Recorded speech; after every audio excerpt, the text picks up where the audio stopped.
Capítulo 1. Em busca de sentido.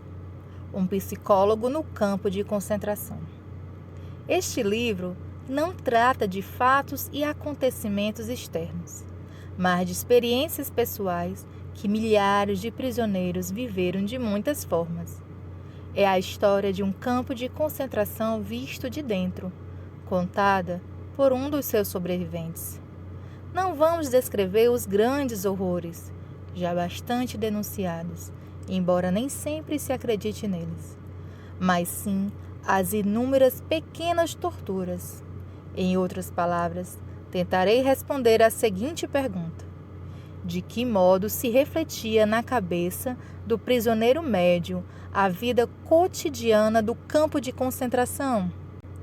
Diga-se de antemão que as experiências aqui relatadas não se relacionam tanto com acontecimentos nos campos de concentração grandes e famosos, mas com os que ocorreram em suas famigeradas filiais menores. É fato notório que justamente estes campos mais reduzidos eram autênticos locais de extermínio. Em pauta estará aqui não a paixão e morte dos grandes heróis e mártires, mas a das pequenas vítimas, a pequena morte da grande massa. Não vamos nos ocupar com aquilo que o capo, prisioneiros que dispunham de privilégios, nem este ou aquele prisioneiro pessoalmente importante sofreu ou tem para contar, mas vamos tratar da paixão do prisioneiro comum e desconhecido. Este último não usava o distintivo em forma de braçadeira, era desprezado pelos capos. Enquanto ele passava fome até morrer de inanição, os capos não passavam mal. Houve até alguns que nunca se alimentaram tão bem em sua vida. Do ponto de vista psicológico e caracteriológico, este tipo de pessoas deve ser encarado antes como os SS, ou os guardas do campo de concentração. Os capos tinham se assemelhado a estes, psicológica e sociologicamente, e com eles colaboravam. Muitas vezes eram mais rigorosos que a guarda do campo de concentração, e eram os piores algozes do prisioneiro comum, chegando, por exemplo, a bater com mais violência que a própria SS.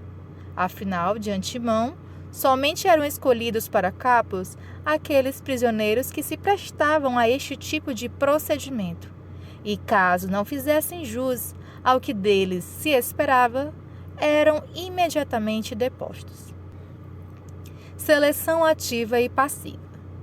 O não iniciado, que olha de fora sem nunca ter estado num campo de concentração, geralmente tem uma ideia errada da situação num campo destes. Imagina a vida lá dentro de forma sentimental, simplifica a realidade e não tem a menor ideia da feroz luta pela existência, mesmo entre os próprios prisioneiros e justamente nos campos menores. É violenta a luta pelo pão de cada dia e pela preservação e salvação da vida. Luta-se sem dó nem piedade pelos próprios interesses, sejam eles do indivíduo ou do seu grupo mais íntimo de amigos. Suponhamos, por exemplo, que seja iminente um transporte para levar certo número de internados para outro campo de concentração. Segundo a versão oficial, mas há boas razões para supor que o destino seja a câmara de gás, porque o transporte de pessoas doentes e fracas representa uma seleção dos prisioneiros incapacitados de trabalhar, que deverão ser dizimados num campo maior, equipado com câmaras de gás e crematório. É neste momento que estoura a guerra de todos contra todos, ou melhor, de uns grupos e panelinhas contra outros. Cada qual procura proteger-se a si mesmo, ou os que lhe são chegados, pô-los a salvo do transporte, requisitá-los no último momento da lista do transporte. Um fato está claro para todos: para aquele que for salvo desta maneira, outro terá que entrar na lista. Afinal de contas, o que importa é o número. O transporte terá que ser completado com determinado número de prisioneiros. Cada qual, então, representa pura e simplesmente uma cifra, pois na lista constam apenas os números dos prisioneiros. Afinal de contas, é preciso considerar que em Auschwitz, por exemplo, quando o prisioneiro passa pela recepção, ele é despojado de todos os haveres e assim também acaba ficando sem nenhum documento, de modo que quem quiser pode simplesmente adotar um nome qualquer, alegar outra profissão, etc. Não são poucos os que apelam para este truque por diversas razões. A única coisa que não dá margem a dúvidas e que interessa aos funcionários do campo de concentração é o número do prisioneiro, geralmente tatuado no corpo.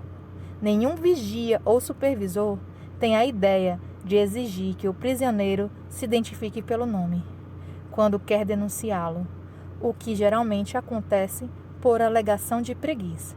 Simplesmente verifica um número que todo prisioneiro precisa usar, costurado em determinados pontos da calça, do casaco e da capa, e o anotar, ocorrência muito temida por suas consequências. Voltemos ao caso do transporte previsto. Nesta situação, o prisioneiro não tem tempo nem disposição para se demorar em reflexões abstratas e morais. Cada qual só pensa em salvar a sua vida para os seus, que por ele esperam em casa, e preservar aqueles aos quais se sente ligado de alguma forma no campo de concentração. Por isso, não hesitará em dar um jeito de incluir outra pessoa, outro número no transporte. O que dissemos acima já dá para entender que os capos eram resultado de uma espécie de seleção negativa. Para esta função, somente se prestavam os indivíduos mais brutais, embora felizmente tenha havido, é claro, exceções, as quais deliberadamente não vamos considerar aqui. Mas, além dessa seleção ativa, efetuada, por assim dizer, pelo pessoal da SS, havia ainda uma seleção passiva. Existiam prisioneiros que viviam anos a fio em campos de concentração e eram transferidos de um para o outro, passando às vezes por dezenas deles. Dentre eles, em geral, somente conseguiam manter-se com vida aqueles que não tinham escrúpulos nessa luta pela preservação da vida e que não hesitavam em usar métodos violentos ou mesmo em trair amigos. Todos nós que escapamos com vida por milhares e milhares de felizes coincidências ou milagres divinos, seja lá como quisermos chamá-los, sabemos e podemos dizer, sem hesitação, que os melhores não voltaram. Relato do prisioneiro, número 119.104. Ensaio psicológico. Quando o ex-prisioneiro 119.104 tenta descrever agora o que vivenciou como psicólogo no campo de concentração, é preciso observar de antemão que, naturalmente, ele não atuou ali como psicólogo, nem mesmo como médico, a não ser durante as últimas semanas. Cumpre salientar este detalhe, porque o importante não será mostrar o seu modo de vida pessoal, mas a maneira como, precisamente, o prisioneiro comum experimentou a vida no campo de concentração. Não é sem orgulho que digo não ter tido mais que um prisioneiro comum. Nada fui senão o simples número 119.104. A maior parte do tempo estive trabalhando em escavações e na construção de ferrovias, enquanto alguns poucos colegas de profissão tiveram a sorte de ficar aplicando ataduras improvisadas com papel de lixo em postos de emergência dotados de algum tipo de calefação. Eu, por exemplo, tive de cavar sozinho um túnel por baixo de uma estrada para a colocação de canos d'água. Isto para mim não deixou de ser importante, pois como reconhecimento deste serviço prestado, recebi 2 dos assim chamados cupons premium, pouco antes do Natal de 1944. Esses cupons eram emitidos pela firma de construção, a qual éramos literalmente vendidos como escravos pelo campo de concentração.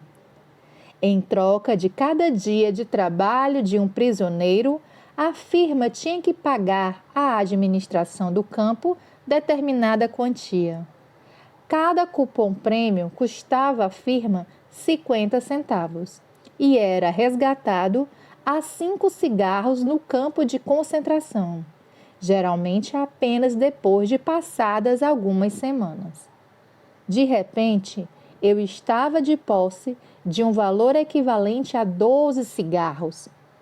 Acontece que 12 cigarros valiam 12 sopas, e 12 sopas realmente significam muitas vezes a salvação da morte por inanição, para 2 semanas ao menos. Somente um capo, que tinha seus cupons prêmio garantidos, é que podia dar-se ao luxo de fumar cigarros, além do prisioneiro que dirigia alguma oficina ou depósito no almoxarifado e que recebia cigarros em troca de favores especiais. Todos os demais, os prisioneiros comuns, costumavam trocar por gêneros alimentícios aqueles cigarros que recebiam através de cupons prêmios. Isto é, por meio de serviços adicionais que representavam perigo de vida, a não ser que tivessem desistido de continuar vivendo, por terem perdido as esperanças, resolvendo então gozar os últimos dias de vida que ainda tinham pela frente. Quando um colega começava a fumar seus poucos cigarros, já sabíamos que havia perdido a esperança de poder continuar e, de fato, então não aguentava mais. O anterior foi justificar e explicar o título do livro. Vejamos agora que sentido tem propriamente um relato deste tipo. Afinal de contas, já foi publicado um número mais que suficiente de relatos contando os fatos nos campos de concentração. Aqui, todavia, apresentaremos os fatos apenas na medida em que eles desencadearem uma experiência na própria pessoa. É para a experiência pessoal em si que se voltará o estudo psicológico que segue. Esse tem uma dupla intenção, procurando atingir tanto o leitor que conhece, como o que não conhece por experiência própria o campo de concentração e a vida que ali se passa. Para o leitor que o conhece, procuraremos explicar suas experiências com os métodos científicos disponíveis no momento. Para os outros leitores, procuraremos tornar compreensível aquilo que para o Kelbero já foi sentido e faltava ser explicado. O objetivo, então, é fazer o não iniciado também compreender a experiência do prisioneiro e suas atitudes, e compreender também aquele número tão reduzido de ex-prisioneiros que sobreviveram, aceitando a sua atitude singular diante da vida e que constitui uma novidade do ponto de vista psicológico, pois a atitude dos sobreviventes não é sempre fácil de compreender. Frequentemente ouvimos essas pessoas dizer: não gostamos de falar sobre a nossa experiência, não é necessária nenhuma explicação para quem esteve num campo, e a quem não esteve jamais conseguiremos explicar o que havia dentro de nós, nem tampouco o que continuamos sentindo hoje. É muito difícil fazer uma exposição metódica desse tipo de ensaio psicológico. A psicologia exige distanciamento científico. Será que a pessoa que experimentou a vida no campo de concentração teria o distanciamento necessário durante a experiência, ou seja, na época em que precisou fazer as respectivas observações? Aquele que está de fora tem distanciamento, mas está distante demais do fluxo de vivência para poder colocar qualquer afirmação válida. Pode ser que quem esteve completamente envolvido tivesse muito pouco distanciamento para poder chegar a um julgamento bem objetivo. Ocorre, porém, que somente ele chega a conhecer a experiência em questão. Naturalmente, não só é possível, mas é até muito provável que o critério que aplica às coisas esteja distorcido. Isso será inevitável. Ser mister tentar excluir da descrição o aspecto particular e pessoal na medida do possível. Mas, quando necessário, ter também a coragem para uma descrição de cunho pessoal da experiência. Porque, a rigor, o perigo de uma investigação psicológica semelhante não reside em apresentar traços pessoais, mas exclusivamente em tornar-se tendenciosa. Por isso deixarei que outros destilem mais uma vez o que está sendo apresentado, tirando do extrato dessas experiências subjetivas as suas conclusões impessoais em forma de teorias objetivas. Poderia ser uma contribuição à psicologia do encarceramento, investigada depois da Primeira Guerra Mundial, e que nos mostrou a doença do arame farpado dos primeiros campos de concentração. Devemos ser gratos à Segunda Guerra Mundial por ela ter aumentado nosso conhecimento sobre a psicopatologia das massas, para parafrasear o título de um livro bastante conhecido de Le Bon. Ela nos agraciou com a guerra de nervos e com todas as experiências do campo de concentração. Neste ponto, quero mencionar que inicialmente não pretendia publicar este livro com o meu nome, mas apenas indicando o meu número de prisioneiro. A razão disto estava em minha aversão a todo e qualquer exibicionismo em relação a experiências vividas. O manuscrito já estava concluído quando me convenceram de que uma publicação anônima comprometeria o seu próprio valor, visto que a coragem da confissão eleva o valor do testemunho. Por amor à causa, portanto, desisti também de cortes posteriores, suplantando a aversão do exibicionismo com a coragem de confessar, superando-me assim a mim mesmo. Numa primeira classificação da enorme quantidade de material de observações sobre si mesmo ou sobre outros, do total de experiências e vivências passadas em campos de concentração, poderíamos distinguir 3 fases nas reações psicológicas do prisioneiro ante a vida no campo de concentração. A fase da recepção no campo, a fase da dita vida no campo de concentração e a fase após a soltura, ou melhor, da libertação do campo.